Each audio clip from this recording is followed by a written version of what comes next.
매일 말씀 묵상에 함께 하신 여러분을 환영합니다. 예수님의 사랑을 새기며 하나님의 은혜를 깊이 경험하는 시간 되십시오. 안녕하세요, 성도 여러분. 12월 4일 말씀 묵상 시작하겠습니다. 오늘 함께 나눌 말씀은 요한계시록 9장 20절과 21절 말씀입니다. Revelation chapter 9 verse 20 and 21 함께 읽겠습니다. 이 재앙에 죽지 않고 남은 사람들은 손으로 행한 일을 회개하지 아니하고 오히려 여러 귀신과 또는 보거나 듣거나 다니거나 하지 못하는 금, 은, 동과 목석의 우상에게 절하고 또 그 살인과 복술과 음행과 도둑질을 회개하지 아니하더라. 아멘. 생명의 삶 오늘 본문은 요한계시록 9장 전체인데요. 마지막 두 절만 함께 읽었습니다. 오늘 본문에서는 요한계시록 8장에 이어서 다섯 번째와 여섯 번째 나팔 심판 환상이 이어지고 있습니다. 이 나팔 심판이라는 것은 하나님께서 천사들에게 나팔을 주셔서 나팔을 불 때마다 재앙이 임하는 심판입니다. 하나님은 그 심판들을 통해서 크고 두려운 주 여호와의 날이 임했다는 것을 세상에 알리도록 하셨습니다. 오늘 본문 9장 1절에 보니까 다섯 번째 천사가 나팔을 불 때 하늘에서 땅에 떨어진 별 하나가 무저갱의 열쇠를 받습니다. 이 별은 실제 별을 의미하는 것이 아니라 사탄을 의미하는데요. 사탄이 하나님께 무저갱의 열쇠를 받았습니다. 사탄이 그 열쇠로 무저갱을 여니까 큰 화덕 연기 같은 연기가 올라와서 태양과 공기가 어두워졌습니다.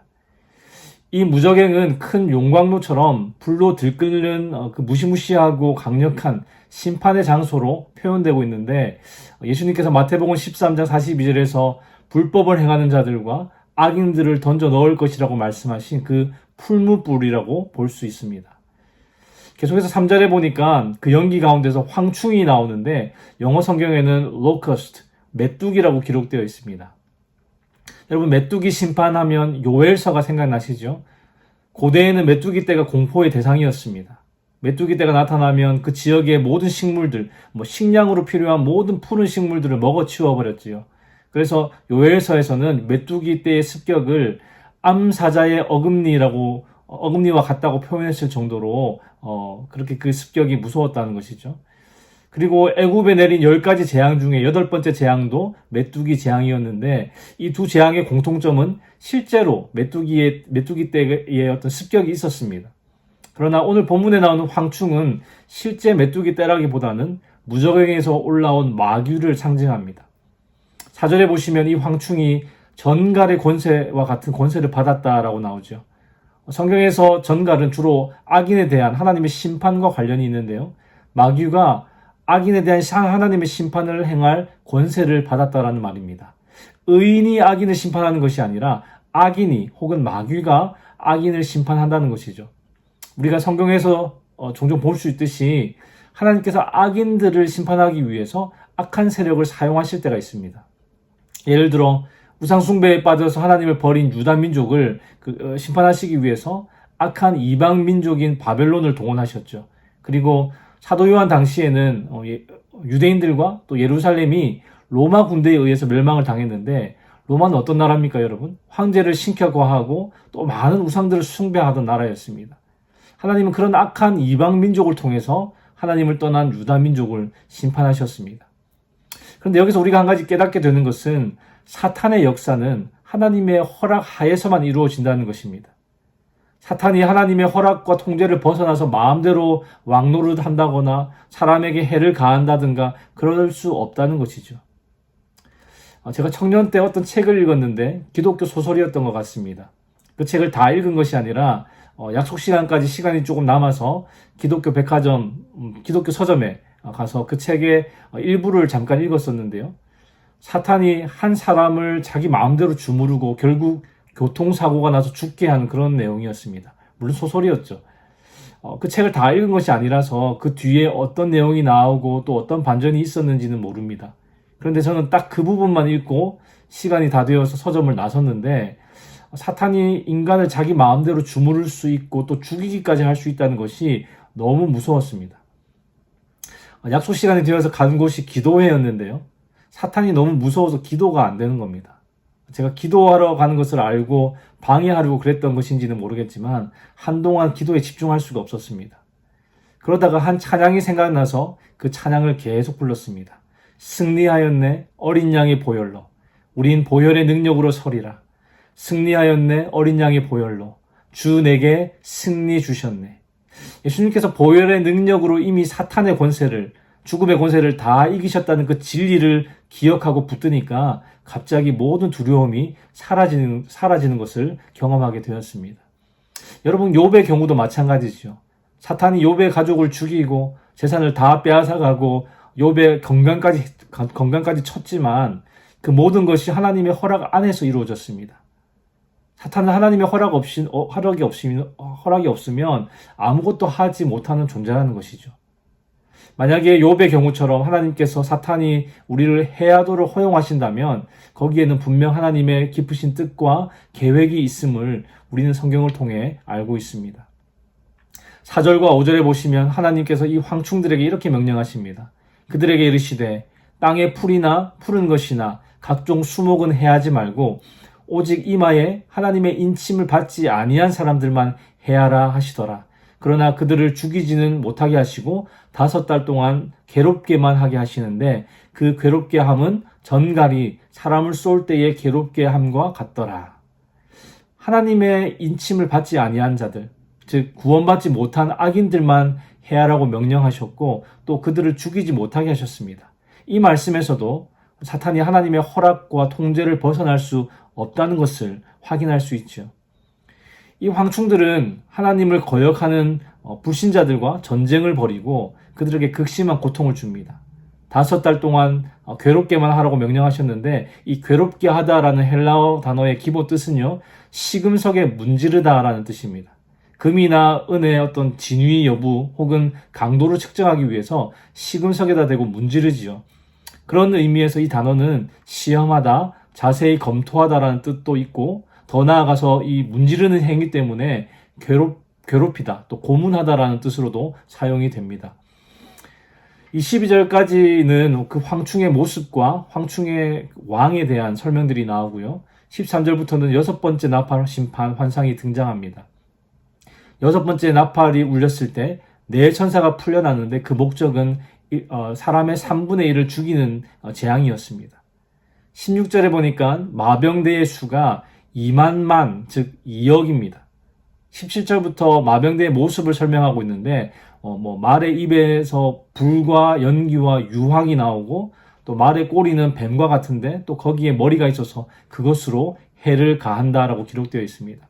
굉장히 이상한 모양을 하고 있는 이 마병대에 대해서 이렇게 해석하는 사람들이 있습니다. 말의 입은 불과 연기와 유황이 나오기 때문에 화염 방사기를 뜻하고 말의 꼬리는 해를 가하는 부분이기 때문에 폭격기라고 해석합니다. 14절에 보시면 네 천사가 풀려난 곳이 유브라데 강 지역인데요.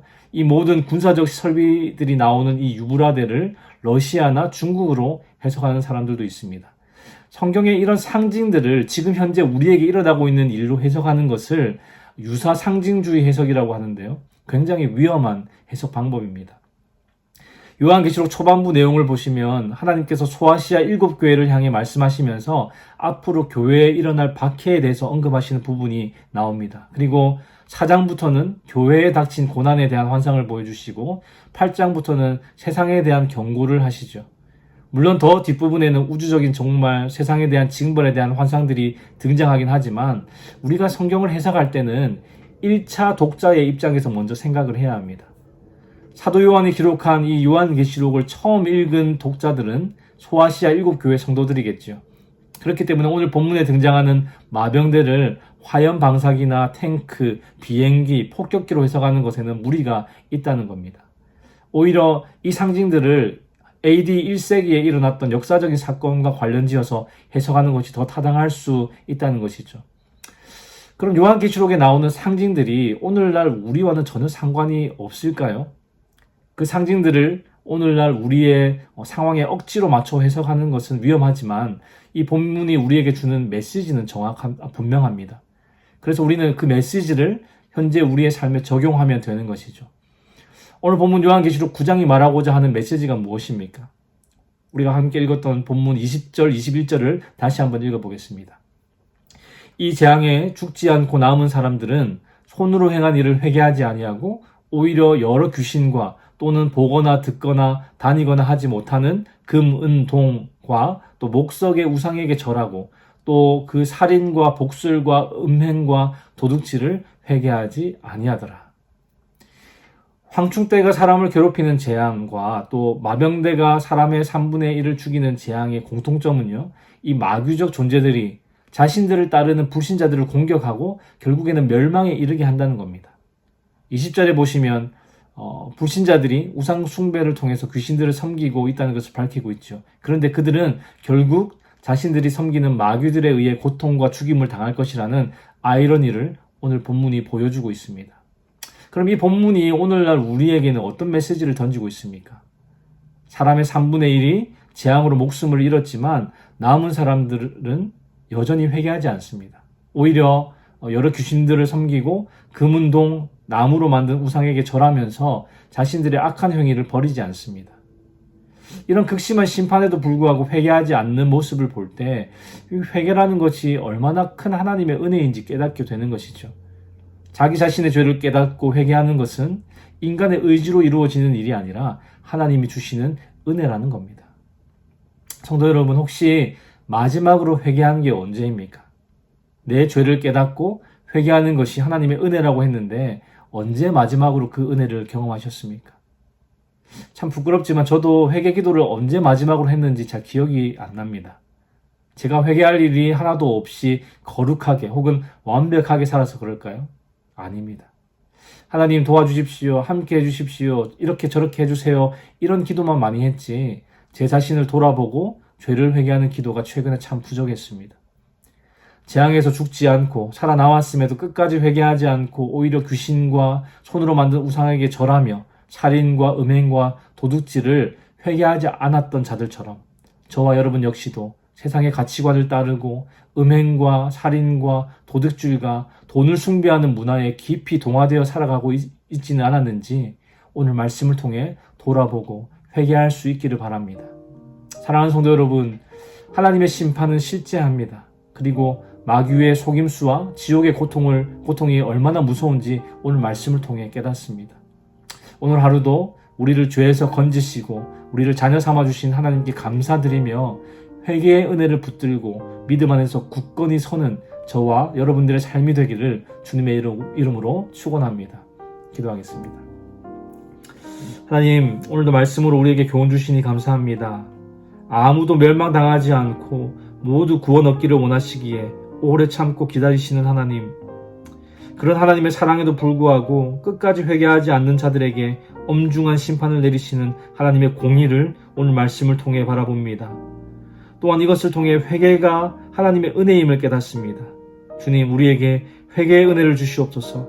비록 우리가 눈에 보이는 신상이나 우상에게 절하지는 않지만 우리 안에 보이지 않는 탐욕과 살인과 음행을 쫓아 살았음을 고백합니다.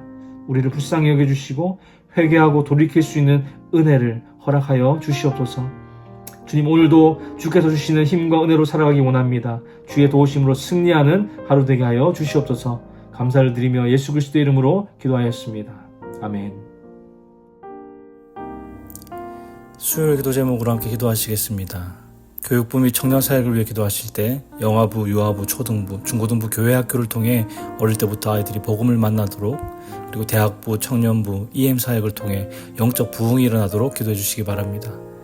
구역 예배를 위해 기도하실 때에는 우리 구역장님들이 예배를 성령 충만함으로 인도하도록, 구역장님들이 그 섬김을 통해 각 개인이 먼저 은혜와 복을 받도록 기도해 주시기 바랍니다. 선교사님들을 위해 기도하실 때에는 네팔의 윤성철 선교사님, 터키의 하상욱 선교사님, 일본의 문일배 선교사님, 페루의 윤애경 선교사님을 위해서 기도해 주시기 바랍니다.